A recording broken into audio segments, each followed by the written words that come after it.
I'm starting to sense it. I'm starting to see it. When I sense it, when I see it, probably is true. It's been my track record.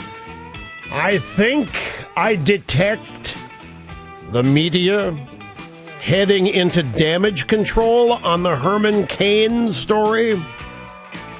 A lot of media are, it's day 5 now, and still nobody knows what he did. Not a single media outlet can report what he did. Some are even suggesting that the Politico had no business running this story. These are other journalists who are beginning to say this. Friday it is, folks, so let's go. And now, from sunny South Florida, it's Open Line Friday. Yip. Yahoo! Big showbiz break is yours today if you get on the program, because Friday is the day you get to pretend a program is yours. Meaning you get to talk about whatever you want. Few people, I'm going to say this, few people really take advantage of this opportunity. And by that I mean, and I understand this, by the way. I mean, look at Monday through Thursday, we take calls based on subject matter that interests me. I mean, even if I'm not talking about it, if somebody brings up something that interests me, we'll talk about it. If they want to talk about something I don't care about, sayonara, adios, see you later, ciao. But on Friday, doesn't matter. Therefore, on Friday, here's a golden opportunity for people to talk whatever. And I'm always amazed at how on Friday people want to talk about what interests me. Anyway, you know the rules. Feel free. Question, comment. You think something needs to be said that isn't being said or hasn't been, or if you think it hasn't been, telephone number 800-282-2882. If you want to go the email route, we check the email. That's lrushbaugh@eibnet.com. Media also in damage control over the Occupy Oakland riots the night before last. I mean, yesterday the media was trying to pretend the Oakland protests were peaceful, the very model of a love fest, but now the truth is coming out, along with some of the pictures, and they're switching over to damage control mode, and they're doing the same thing in the Herman Cain story. Really, folks, 5 days now, and nobody knows what he did.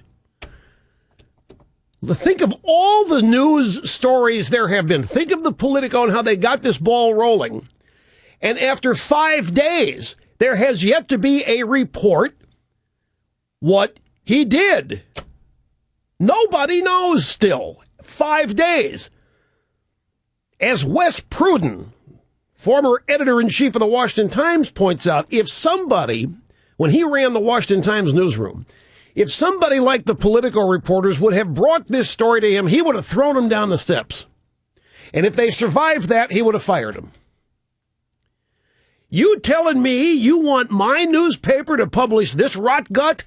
What do you got? There's nothing here. I want names, places, activities, things that happen. There's nothing here. No, we want to run this, and we want Cain to respond to it. We want him to provide the information.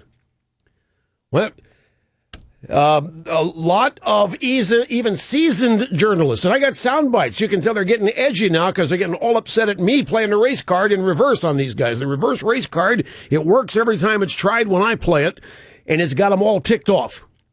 So we got that to do. Here's a Washington Post. ABC poll, 70% of Republicans say the Cain allegations don't matter. Can I tell you, folks, behind the closed doors of the mainstream media outlets, that poll, because it's in the Washington Post, I can't tell you how that ticks them off.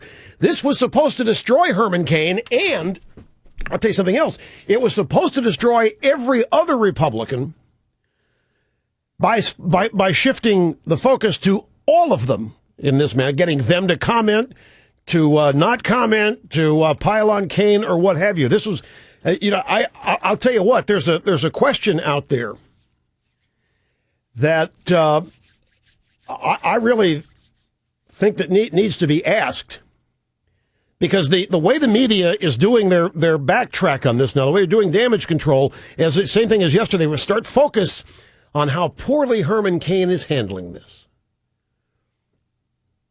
Which, of course, we, on the cutting edge, that aspect of the story yesterday.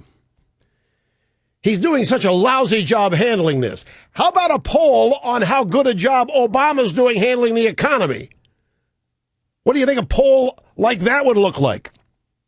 Well, we already have that poll, and it's called, what do you think of the direction of the country? Good, bad, worse, horrible? What?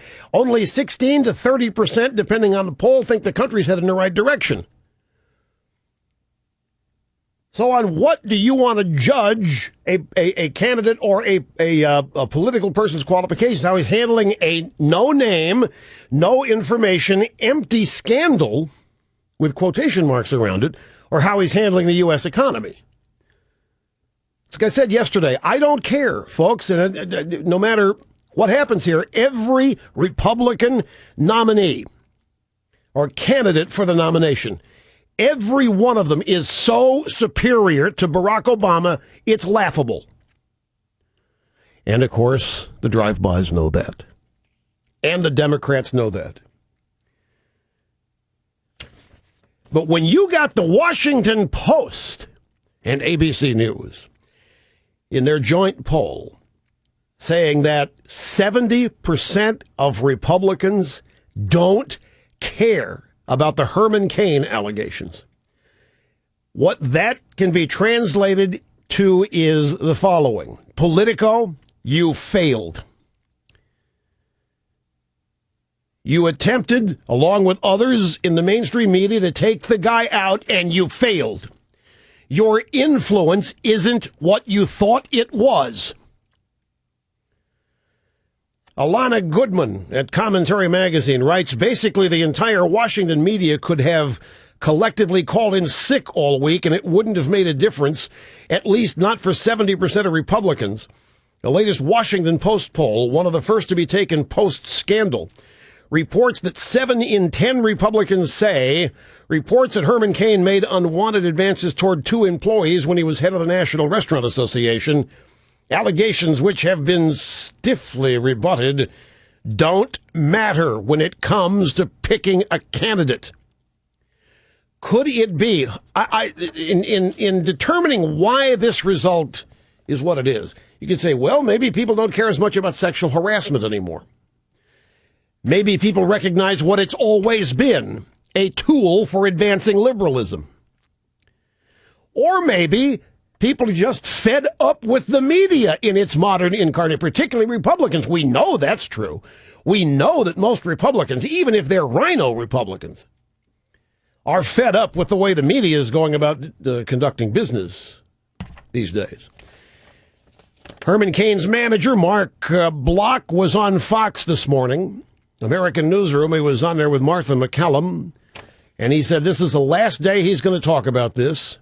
So the media and everybody's turned Washington into a cesspool, and we are not going to swim in that cesspool anymore.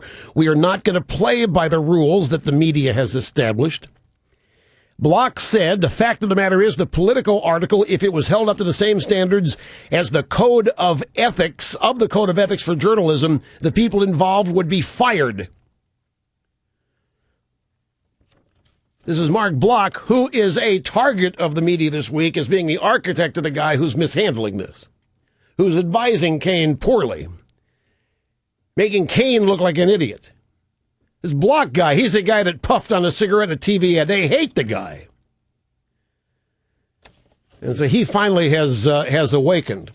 He also said that the Cain campaign's considering its legal options and may sue Politico over the as yet unsubstantiated allegations, and that's what they are. 5 days now, folks.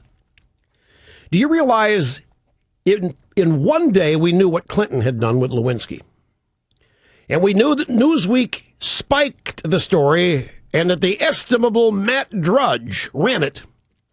We knew on day one what Clinton did. And he was advised to go out there and lie about it, and it didn't work. 5 days running, and we still don't know what Herman Cain did, and there doesn't appear to be anybody in the media who can tell us.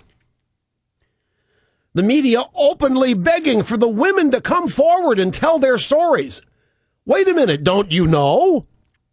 How could you run the story without knowing what the women were going to say?